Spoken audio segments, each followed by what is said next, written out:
But welcome everyone. Thank you for joining us for today's webinar. My name is Mark Allegra. I'm the Vice President of Client Solutions here at FHI. Today we are discussing avoiding costly capital planning risks during COVID, presented by our two panelists, Brian Crum and Mark Mokel. It'll be kind of an interview format. Mark is an engineer and healthcare industry consultant, as well as a co-founder and senior vice president at FHI. Brian is a former health system facilities manager at a large health system in Michigan, and also a co-founder and senior VP at FHI as well. Just a little housekeeping before we get started. If you have any questions during the presentation, at the bottom right corner, you'll see a Q&A button. Please type those in, and we'll get those taken care of at the end, and we'll bring them up at the end of the presentation and answer those for you. We greatly thank you for your time today, and without further delay, I will turn the wheel over to Mark and Brian, and we'll get things going. Awesome. Thanks for the introduction, Mark. You said former facility manager for Brian. I like to use the phrase a recovering facility manager because it is a life all of its own, right, Brian? That it is, for sure. Thanks, Mark. As a quick introduction to Facility Health, again, thank you all for being here. Facility Health has been around for about 6 years. We started the company back in 2015. We do a lot of different things in the healthcare industry and some other verticals. But the primary focus that we've been working on is to deal with capital planning and infrastructure. Organizationally, we've been doing facility condition assessments from an engineering perspective for 20 years with our partner engineering group. And about 5-6 years ago, we realized there's got to be a better way to look at this data. And so today we're going to talk about infrastructure capital planning, the impact of COVID, what we're seeing in the industry, and some of the key data that we think is important going forward. So again, thank you for joining. Two questions that we focus on heavily when we work with our clients. How much repair and replacement capital should be spent to properly maintain the facility? And where should that money be spent in order to maximize benefit to the organization? I got these two questions from a senior vice president of a large health system out west, and they stuck with me. And I think it's very pertinent to where we are today. Going forward, all future investments should be prioritized based on risk and backed by data. This is the one answer to those two questions. This was true before COVID, and it's even more so today. We're going to deconstruct that for you a little bit. A bit of a historical perspective on infrastructure capital planning. And by historical means, we're going back just to 2019 and a few years before that. But a little satire here. And Brian, why don't you tell us your experience in the capital planning world when you were running your hospital back in the day. Yeah, so I love this cartoon, and it's not uncommon. You know, I hear it throughout the industry with a lot of people that I talk to. You know, we would take projects to the CFO, we would take them to the capital committee, and we'd ask for $1 million, you know, for a piece of equipment, for an air handler, let's say. And right off the bat, the first question is, what's the ROI? And unfortunately, oftentimes there is no ROI on an air handler. The next question is, you know, capital's tight. Can we push it? Can we make it last for another year? It didn't fail last year when you came to me asking for the same thing. You know, what can we do to keep it going? You know, if I'm lucky enough, they'll give me approval on that air handler, but oftentimes radiology will walk in right behind me and ask for that same $1 million for an MRI. And I'll lose that battle every time. So, you know, it's an ongoing challenge to try to really help the C-suite understand what the importance of infrastructure is. And oftentimes as facilities managers, we really struggle at that. Great summary, Brian. And that, I think that tees up well the stuff we're going to talk about today in terms of the importance of data. So a quick bit of historical note, just looking back, again, life before COVID, there were a lot of publications. ASHI's been involved. The healthcare facility management. I'm going to show you some College of Healthcare Engineering data as well. The aging healthcare infrastructure is not a new phenomenon. It goes back even decades, and there's a lot of different reasons for that. But the most important thing to focus on is that leading up to the last 12 to 18 months, generally speaking, hospitals have struggled to raise the capital they need to keep the facilities up to date. I don't think that's a surprise to anybody, but it's worth repeating. In particular, I attended the American College of Healthcare Executives back in 2019. Feels like a lifetime ago after everything we've been through. But I attended a healthcare financial presentation, and there was a very deep analysis of the economics of healthcare. It was tied to CMS, reimbursement, the federal deficit. It was the whole thing put together. But I pulled this one slide because I thought it was extremely important. There were a lot of financial pressures in healthcare leading up to the current situation. And there were already discussions about a capital crisis. Now, some health systems are better than others. Some have better payer mix than others. There's a lot of different variables. But as a national discussion point, this capital crisis is and remains real to this day. And when we did a presentation at the FHI National Conference back in 2019, these are the things that we were talking about then. That going forward, without strategic planning, there's going to be less money available for repair and replacement of infrastructure, not more. So the idea is to start looking not just at next year, but start looking at this strategically. There will be more need for project requests to be quantified, objective and defensible, not less. And then in terms of the C-suite, we use the phrase, they don't get it, and that's probably not fair. But we need to transition from the traditional language of facility management and start talking about financial things and business impact and so on. What's important about this slide is it's still relevant today. So let's talk about today. I think all we have to say is 2020. Everybody understands where we've been as a result of the pandemic. Two key conclusions that I want to highlight here. Infrastructure capital was hard to obtain before COVID. COVID is simply going to make, or will make that task that much harder going forward. I was at a customer site 2 weeks ago, and there was a very interesting comment, and my contact there said, as COVID was starting to die down in their facility, it was still there, but it was stabilizing. And he said, COVID is just another service line. And that really stood out to me in this form. In some form or fashion, COVID is going to be with us for a foreseeable future. Hospitals have lots of service lines. Some of them are profitable, some of them are not.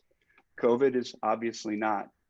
But financial planning going forward, now that we're through the surge and the high emergent state of COVID, we need to start doing financial planning strategically with the assumption that COVID is here to stay in some form or fashion. So I thought that was a very telling takeaway. So the question is, do we go back to business as usual, 2019, or do we try a new path? And obviously, we're recommending that we try a new path, and that path is to follow the data. 3 critical steps when we talk about going forward. The first one is a change in mindset. If we've learned nothing from COVID, or if we've learned anything from COVID, I should say, we've learned that the facility itself is indeed a clinical asset. We use the words utility asset, it's utilitarian, and so on and so forth. But if you think about the rework of the building to accommodate isolation and all of the ICU, all of the impact, the building itself is a clinical asset. And so the mindset that we're going to talk about here is to shift away from, to Brian's point, air handler versus MRI. It's not air handler versus MRI. It's clean air. It's temperature control and humidity control versus MRI. It's reframing the discussion of what the asset is to what it does. You can have the best operating room in the world, but if you can't protect the sterile field with clean air and proper temperature and humidity, you don't have a good operating theater. And I'm preaching to the choir. I know we've got a lot of folks on the line here, but that is really a big fundamental shift in mindset. The second critical step is making a commitment to the data. The analog or the offline planning, in our opinion, is a thing of the past. We're going to talk about that in a second. And then I'm going to hand it over to Brian and talk about risk. The ability to identify and communicate risk objectively is an important part of the new world order, if you will. Understanding patient care and business impacts of infrastructure investment. So let's talk quickly about the data. There's a great article was published by Kaufman Hall. I look at the date back in October of last year. And there was a lot of discussion in this article about the performance impacts, the negative impacts of COVID on healthcare. But there was also a point here about the positive impacts of COVID, some of the benefits that organizations are seeing as a result of the agility that they had to have to get through the COVID surge. The one highlight here is a realized ROI in analytics, talking about how views of data that had not been created before were providing valuable information to inform decision making. In other words, the regular assumptions, the assumptions that we have typically made or historically made about infrastructure, I like to say those are going out the window along with a lot of other assumptions that we've made in healthcare. So let's look at a new way to analyze the data. This is a snapshot of the full portfolio of assets that we're managing currently at Facility Health for customers across the country. And we're currently tracking, we've got 69 million square feet in this portfolio, which represents about $8.5 billion in total replacement value for that portfolio. And what's interesting is that as an average for all of these sites, there's about 160 accredited sites of all different sizes and so on and so forth. 35% of the assets in this $8.5 billion portfolio are in deferred status. What do we mean by deferred? Deferred means these pieces of equipment have aged beyond industry expected useful life, whether it's based on straight age or age and condition. And thus, that is an accumulation of risk for the organization. My son, a couple of years ago, convinced me to loan him some money to buy a 1977 Chrysler. It's a beautiful car. I wouldn't drive it across the city, much less drive it across the state. It's a beautiful car, looks great, and it runs great. But the risk of failure simply due to that age and so on is very real. That's the type of thing that we're talking about here. Just because stuff is old doesn't mean it's going to fail, but we have to start to consider that when we look at the data. A key takeaway from this, if you look at the sustained investment and the deferred investment, these are key performance indicators that we've developed based on this portfolio. And our data is telling us that in order to sustain a certain level of deferred percentage age of the portfolio, organizations need to spend between $3 and $4 a square foot to protect the infrastructure, to keep it from aging further. If we want to reduce the age of the infrastructure as a portfolio, we've got to spend somewhere north of that, up to $4, $5, $6 to reduce this percentage down to say 20%. Now you say, why 20%? Well, it's unrealistic to think that we're going to replace all of the infrastructure assets. When we get into the risk discussion, we'll talk about the fact it's okay to let some assets run to fail as long as they're the right assets. So by using the risk ranking, we can identify the best places to invest and not. Now let's bring this down to earth. This is a single hospital, 1.8 million square feet. And to make these numbers more digestible, this particular hospital has about a 44% deferred percentage. And you see that we're recommending with them, they need to spend between $8 million and $14 million per year over the next 10 years in order to manage this portfolio. Now, I don't know how those numbers sound to the folks on the call, but this is what we're talking about with the data.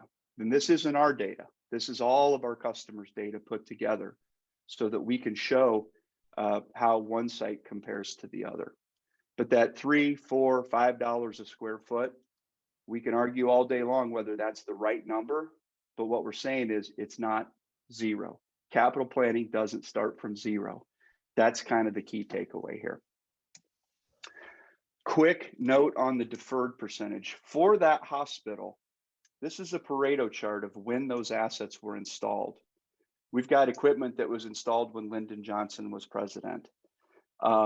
And I shared that story with the C-suite for this particular hospital, and I got a big laugh. But the scary thing is, I wasn't alive when Lyndon Johnson was president. Some of you may have been, but it was a long time ago. And it's important to understand how the portfolio is aging.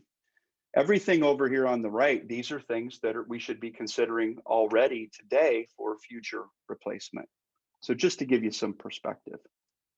And then finally, when we talk about risk, what we want to do is break down this capital spend and focus in on different asset types and the spaces and the things that they serve and how it impacts the facility. So architecture, HVAC, life safety, we can break this down into any number of levels. And Brian, I'm going to turn it over to you. I think HVAC may be the new life safety. What do you think? Yeah, certainly. I think that's one thing that COVID has shown, the importance of managing air, clean air, and isolation air. This here's an example of utility risk classifications or risk ranking, if you will. I'm not going to get into this in detail right here. You know, if you'd like to see more information on this, feel free to contact us and we'll provide this information. But what I really want to get at here is to point out a very solid risk classification or risk program will help you identify and prioritize which assets need to be replaced. Okay, how we look at it is, you know, we start with asset types and then we apply a generic or a default risk score based upon that asset type, but then we'll modify it based upon the use case. So as an example, you know, we have an air handler that serves surgery suite versus an air handler that serves the front lobby. By default, they would both come in at, you know, a score, kind of a mid-range score. But then what we're going to do is we're going to look at that use case and we're going to say, you know, the air handler that serves surgery is probably going to be a more critical asset. We're going to increase the score for that one. So that way, you know, if we have, you know, $200,000 that we want to spend on air handlers, that higher risk asset, higher risk air handler will come to the top and say we need to replace that versus the front lobby. This is a great example of HVAC zone mapping, which is going to become a hot button topic because of COVID. And what we've done here is we've identified the areas served by these air handlers and what the risk is associated with it. So those high risk assets, you can see in the hospital what they serve, whether it's, you know, an ICU, surgery. You know, the key takeaway is really letting the space in the risk of the space identify the priority or urgency of that that piece of equipment for replacement. Great example, Brian. And I think the, you know, generators are easy. We all know what those do. But this zone mapping to me is a really great way to, again, transition away. We called it utility risk. We might want to change that even to clinical risk. The space that is served is what's more important here than anything else. As a quick way to transition into a couple of examples, when we talk about prioritization of spend, it's very common. I already talked about the age of the equipment. We certainly have to take that into consideration. So age is a factor. We also want to look at condition. So the condition is a factor. But I can have a lot of assets that are old. I can even have a lot of assets that are deficient or that have low performance scores, as indicated here by in our case, a 0 or a 1 star, however you want to say that.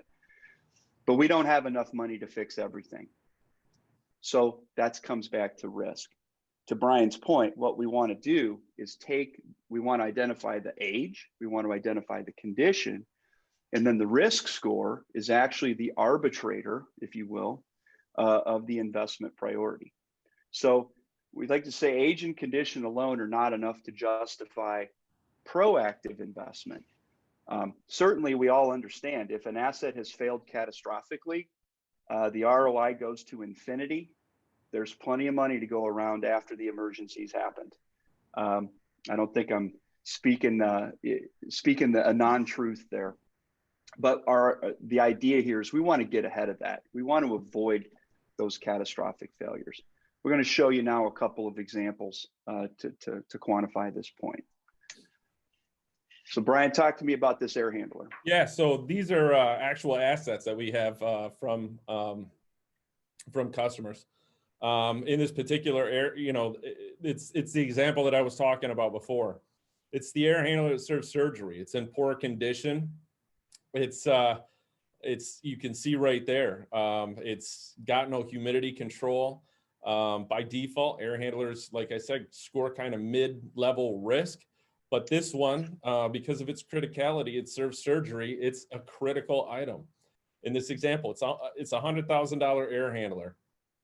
But what happens when this thing fails? If it fails catastrophically, I can't plan for replacement. In theory, I got to shut down surgery. You can see here the risk score, in our example of risk ranking, we bring this one up to a 21, which is an infection control unit, which, that's obviously going to be a key point of discussion as we move forward because of COVID. Air handlers are a hot button topic right now. Yep. Great example. Now, if this unit were serving a storage space or a front lobby, we may or may not make the same decision. So great example. Talk to me about roofs. So again, this is another example here of a roof that's well beyond its useful life. This one happens to be over a mechanical penthouse. A lot of people ask us, how do we risk score roofs? And what we suggest is evaluate what's underneath it. Evaluate what that roof is over. When roofs fail, it's moisture infiltration into the facility. And with moisture comes mold. Obviously, mold is not something that we want in the hospital. So we typically rank roofs as a higher risk asset because of the infection control piece of the roofs. Yep, great example. But there's no bad roofs out there, Brian. Come on. Right. So this is also an interesting example. It's the lowly heat exchanger. You never know it's there until it's not there. But this has got a great story as well. So a heat exchanger, it's something that turns water warm. These oftentimes will sit in the corner of a mechanical room. They don't really require a tremendous amount of preventative maintenance. They just run. They heat water. They do what they do. Oftentimes they're forgotten. They're a low-cost asset. And when they're running, we forget about them. This one, the total risk score by default is 14, which again is kind of a low medium range. And only because of the fact that if it fails, we don't get hot water. It's low cost, $15,000. So all things considered equal, it's an easy replacement. In this particular example, the challenge comes not from what it is, but more importantly, where it is. When a heat exchanger fails, they oftentimes will fail catastrophically. It's not just an on-off piece of equipment. When this thing fails, likely it's going to dump water, and it's going to dump a lot of water, potentially thousands of gallons of water. So we want to think about the risk of this piece of equipment and where it's located. This one happens to be on the 4th floor in a mechanical room, kind of like I said, tucked over in the corner where people can easily forget about it. You can see in the pictures, the seals are starting to fail, and this one really is trending towards failure. We've identified it as kind of a mid-range risk asset, but now we want to think about what is the impact when this thing fails. And that's where it gets interesting. Look at the third floor of where this piece of equipment is. This thing sits right on top of surgery. So when this thing fails and it starts dumping thousands of gallons of water, where is it going to go? It's all going to pour on surgery. And then what happens below that? You've got another floor of surgery on the second floor. And then first floor, you have the emergency department.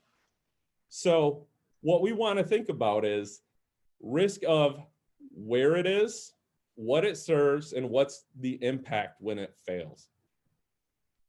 Great summary, Brian. And I think, and I'm watching the time here, we just showed you three examples, $100,000, $150,000, $15,000. One for one, we look at those from a capital planning perspective and we say, that's no big deal. We can get that money to do it.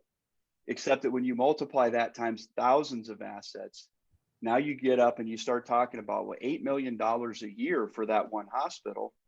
Yeah, it doesn't take long to spend $8 million when we're spreading it out over multiple assets, even if they're relatively low cost. So great point. To kind of wrap up the discussion, I'm going to go back to the presentation we gave at FHI back in 2019. The conclusions that we gave there, and this is a good friend of mine that runs a hospital down in Dallas, and the metrics that you need when doing capital planning or requests for capital. What assets do you have? Do you have a good inventory? How old are they? How are they performing? So that's age, that's condition. What's the risk if they fail? Well, we've just talked about that. What is the impact to the business? What is the impact, more importantly, to patient care? What's the financial or other impact? So we just talked about the extension of risk. And then how much does it cost to replace it proactively versus reactively? That $15,000 heat exchanger, if it fails, that's going to be $500,000 in remediation to clean up the mess. And then you're still going to put in a new $15,000 heat exchanger. The challenge today is that COVID is increasing the scrutiny. So like we said in the beginning, infrastructure capital planning is tough. It's going to be even tougher now. So we really want to lean on this data so that we can get past the microscope, if you will. Key takeaways from today. Return on investment. Return on investment traditionally is a financial metric. We also look at return on investment, or ROI, as risk of inaction. So take that heat exchanger. Is there a return on investment? No, until it fails. And then the return on investment is infinite. So that's where the risk of inaction comes into play. The facility is a clinical asset, not a utility asset. Infrastructure should be tied to what it does, not just what it is. Commitment to the data. Again, analog or offline planning, we think it's a thing of the past. And then finally, identify and communicate risk objectively and understand those needs. We're out of time here. We'll open it up quickly for any questions or comments from the group. We're happy to stick around as long as everyone else is. Thanks, Mark and Brian. Appreciate that. We do have a couple questions that came in, and thank you everyone for participating today. We have one question here from Ben. He's asking, what happens when the unit's done its useful life and condition is bad? So maybe decommission or taking it off the books, maybe? Good question. So two key things. Some organizations choose to decommission assets in place, depending on where they are and how easy or hard it is to get to them. The most important thing, though, is when that asset is decommissioned, not only does it have to be physically removed or physically tagged, it's very important to go back to your work order system and archive that data so that you can remove it from future capital planning and also from your preventative maintenance engines and so on and so forth. So that's a process by which it's very important to keep an accurate inventory of those assets. And I hope I answered your question, Ben. Well, if I could add to that, Mark, sure. One thing that we've really been talking about is age and condition is obviously a signified factor for replacement. And what we're doing is we're saying this piece of equipment is failing and it's well beyond its useful life. Now what we want to do, we've determined that asset needs to be replaced, but likely along with other, you know, assets that are in the millions and millions of dollars. So the question is, where do we start eating the elephant in that $1 million elephant? And what I recommend is, like we said here, prioritize that asset based upon risk. What happens if that asset fails? You may not be able to replace that asset because of total available capital in the next year. And what you're going to use is your risk scores to help prioritize which of those assets will need to be replaced before others. So to say that that particular asset's aged out and it's in poor condition, do we need to replace it immediately? Yes. Do we have the money to replace it immediately? Maybe not. Maybe there are other things that are higher risk that we need to prioritize over that. I think in any case, Brian, that creates a level of integrity or of trust between the financial side of the house and the facility management. We'd like to make that discussion more collaborative, perhaps, than it has traditionally been. Great question and good stuff.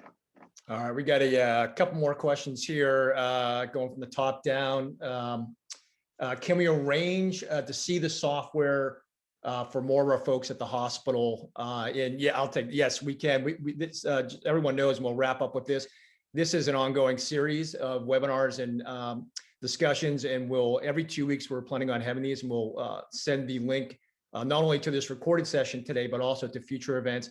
And if you can't make any of those times, we're glad to do one-on-one conversations via Zoom or whatever your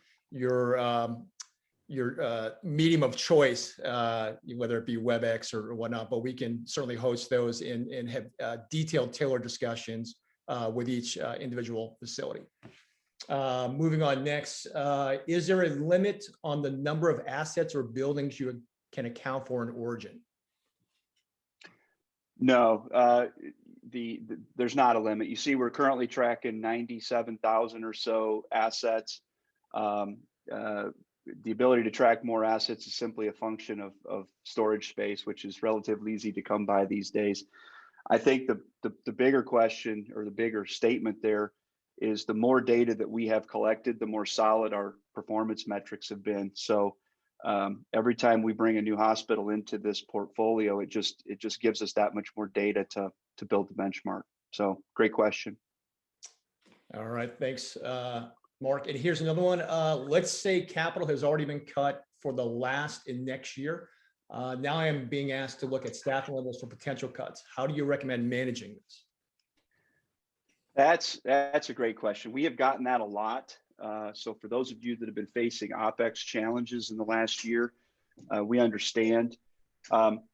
It goes like this. Our models suggest that preventative maintenance can extend or not the useful life of a typical asset by maybe 20%.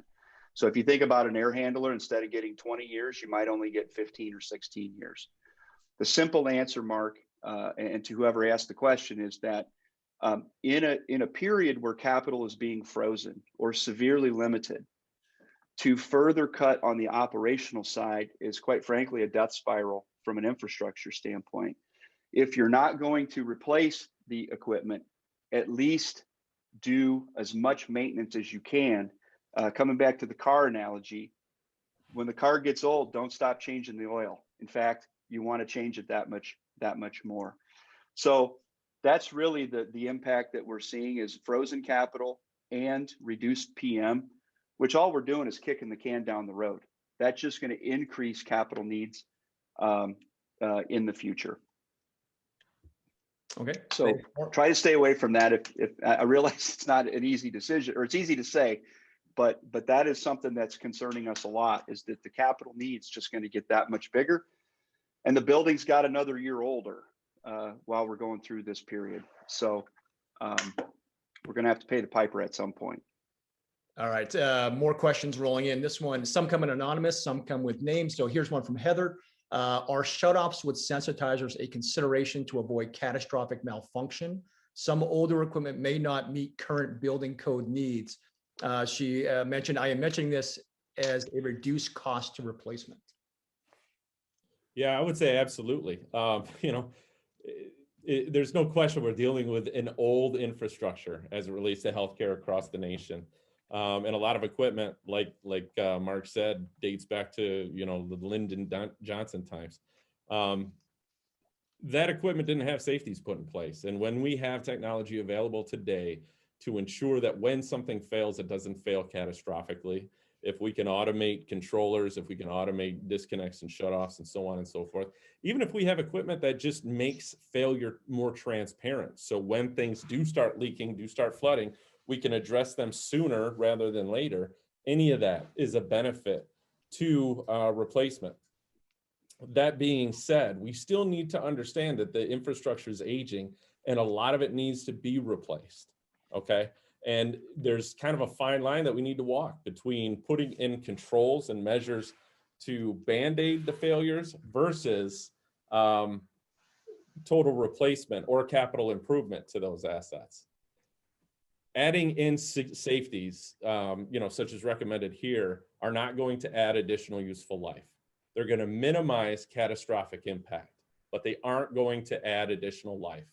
And in that example of an air handler, if that fails and I don't have temporary air available, it doesn't matter what type of safeties I have in place for that. If I can't supply air, I can't do surgery in those suites. So, certainly it has an impact and it is a cost consideration as it pertains to remediation. But it is absolutely not going to address the actual need of the equipment itself. And Brian, if I may add something quickly, you just said something also very, very important. We've been talking about using risk to elevate attention to those assets that need to be replaced. And that's absolutely what we're talking about here. In terms of collaboration with the financial folks, the C-suite, et cetera, it's also important to use the risk ranking to talk about what doesn't need to be fixed. We found that in communicating, here are the urgent needs, and then also saying, now here's some other things, some air handlers or whatever, these are trending in the wrong direction, but based on risk, we're going to recommend deferring replacement of those into a future year. Said no one ever to the CFO, right? But bringing the data, the good, the bad, the ugly, and sharing that data objectively, that's really the secret sauce, we think, to changing this dialogue. And Heather, if I can add one other thing, I think it really is a great point to talk about, adding shutoffs with sensitizers or anything like that. I wasn't trying to minimize the importance of those. Obviously, if we have a finite budget to replace equipment, we aren't going to be able to address everything. And so any temporary remediation, any band-aids that we can put in place to get those assets that we aren't able to address with our available capital and minimize risk to the organization is critical. So certainly I would say, one thing that we try to do with our software program is not just look at the immediate needs, but what does it look like over time? What is my 10-year plan for replacement? Okay. And this year I can't go in and ask for $80 million. I may ask for $5 million, which means I've got $75 million of need that I'm not going to be able to address. Those are perfect candidates for your example of, using shutoffs with sensitizers. Absolutely a critical piece of the plan moving forward. But I want to stress the importance of the aging infrastructure and the fact that we need to address those assets with a plan. Thanks, Brian and Mark. Heather did respond here. I don't think you guys can see this, but she said, great, especially the air handler example would work well for the heat exchanger, which can be switched out faster and not have the impact of an air handler. Thank you very much, Heather, for your Good question. Point. A couple more coming in. I know we're on time here, but Mark, you must have been reading this person's mind when you talked about risk.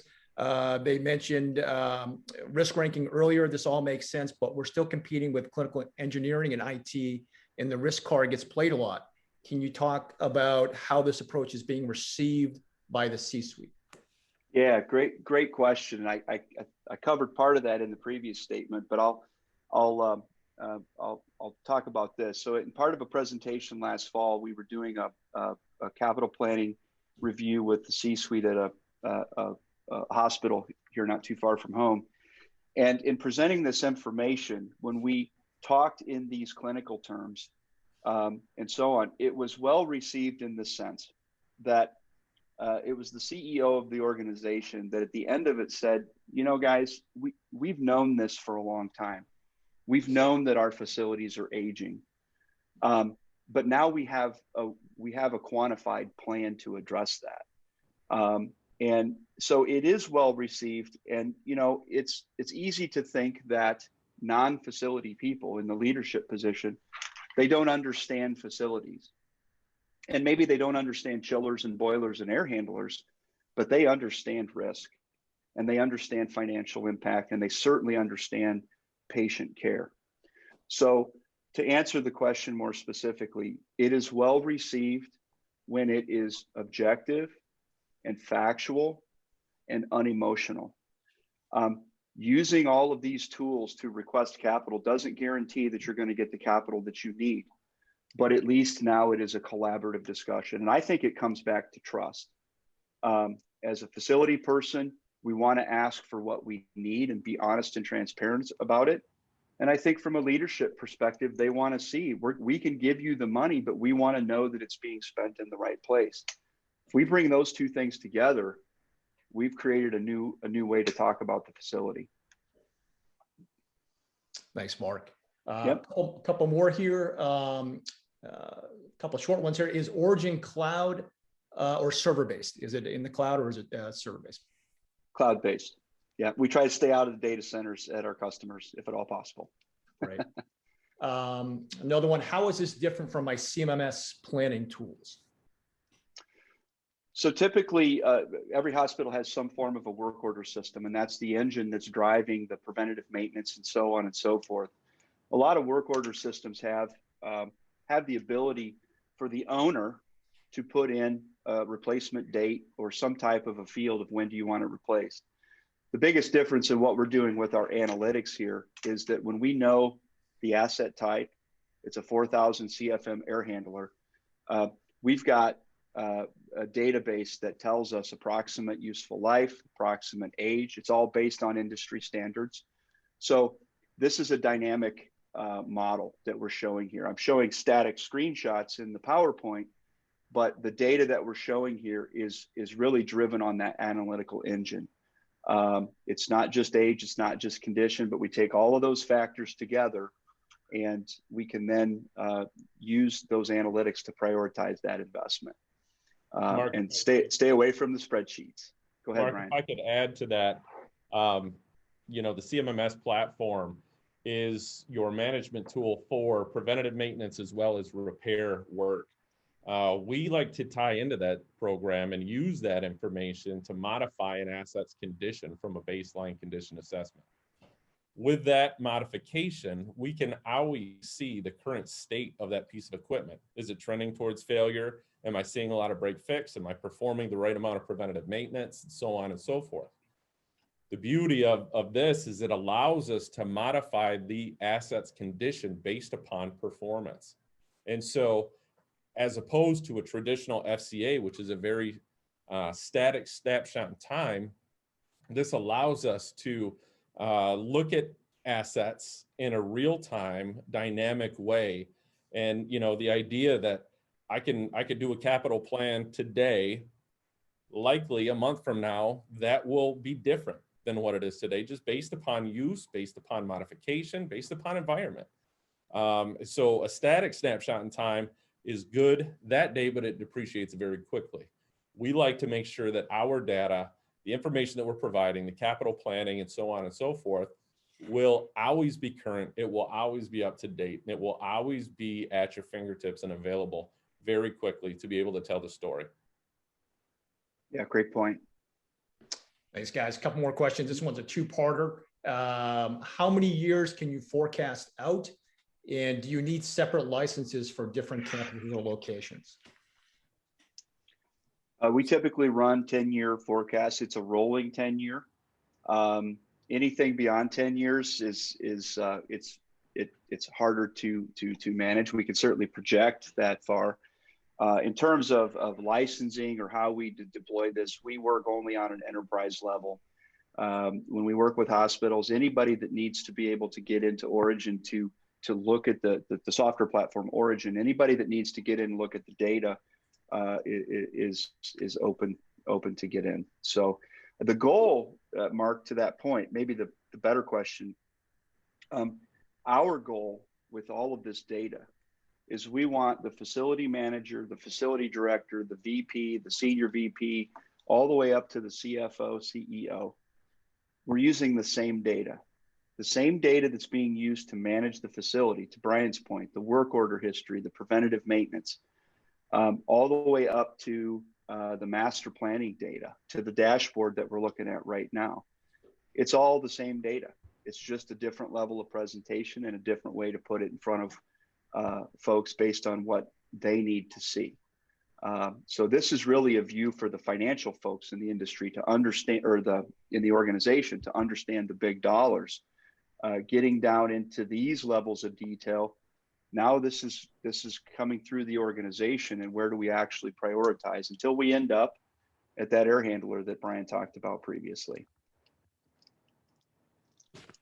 Great. Thanks, Mark. And it looks like that's the end of the questions. Unless there's anything else, Brian and Mark, you want to cover before we wrap up? I'm just going to make one comment, and I think this is very, very relevant. In a presentation, in that same presentation last fall, I had a CFO when we talked about increasing the capital for the organization. And the CFO said, well, that's another $1 million without return. And I said, okay, I'll bite. And then I said, you had a flood last spring. Did you fix it? Well, of course we fixed it. Well, why'd you fix it? Because it shut down the hospital. Okay. In other words, after the failure happened, the ROI went to infinity. It was so obvious that that investment needed to be made that it was made without any performance baseline. We've got to fix it. I leave everybody with that. When we talk about changing the dialogue, it's not to be combative with your CFO. Please don't take that away. But again, we're realigning the conversation. The CFO at one point said there's zero return on infrastructure assets, but after it fails, that return on investment is infinity. I like to say, let's meet in the middle.